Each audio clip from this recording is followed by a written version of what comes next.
Satyanarayana temple. దీని యొక్క గుడి యొక్క ప్రత్యేకత ఏంటంటే ఇది కొలనులో ఉంటుంది గుడి. ముఖ్యంగా వచ్చేసి కింద అమ్మవారు, పైన స్వామివారు. స్వామివారు అంటే శ్రీ రాజరాజేశ్వర స్వామి, కింద రాజరాజేశ్వరి దేవి. ఇంకొకటి ఏంటంటే అమ్మవారు కింద ఉండి అయ్యవారు పైనుండి ఒకటే మూల స్తంభం మీద ఇద్దరు దేవుళ్ళు ఉండి, అది ప్రత్యేకత. దీని చుట్టుముట్టు ఈ కొలను నీళ్ళు ఉన్నాయి. దీంట్లో మొదట్లో 3 చేపలు వేసారు.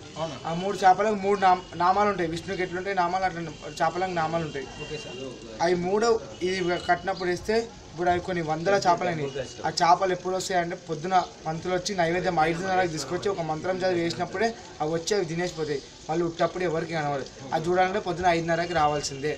Thank you sir. మనం ఇంకా నెక్స్ట్ మనం తిరుగుతూ మాట్లాడదాం. రండి సార్. ఇంకా భక్తులు కూడా పెద్ద మొత్తంలో ఉన్నారు. అటు అక్కడ మొత్తం వ్యూ చూసుకున్నట్లయితే చాలా బాగుంటుంది. ఆ కింద మరి ఆ గేట్లు ఎందుకు పెట్టారో తెలియదు కానీ చాలా బాగుంటుంది. ఇంకా మనం ఇంకా తిరుగుతూ మాట్లాడదాం.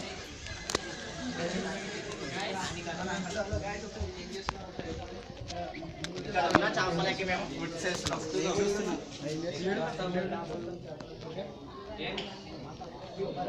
మేడం ఒకసారి మీ స్పందన ఇస్తారా? ఇలా గుడికి వచ్చారు, ఇలా ఫీలింగ్ అవుతుంది చెప్పండి మేడం. చెప్పండి మేడం. ఓకే మేడం గారు చాలా ఇబ్బందిగా ఫీల్ అవుతున్నారు. మనకి నెక్స్ట్ తెలుసుకుంటారు అన్న. ఒకసారి చూడండి.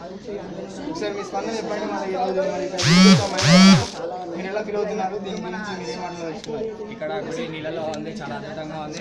పక్కన చెరువులో చూసుకుంటే మళ్ళీ ఇక్కడ మీకు కనిపిస్తుంది వీడియో తీస్తే. ఇక్కడ ఎన్ని చేపలు ఉన్నాయో ఈ చెరువులో చిన్న చిన్న చేపలే కావు, పెద్ద పెద్ద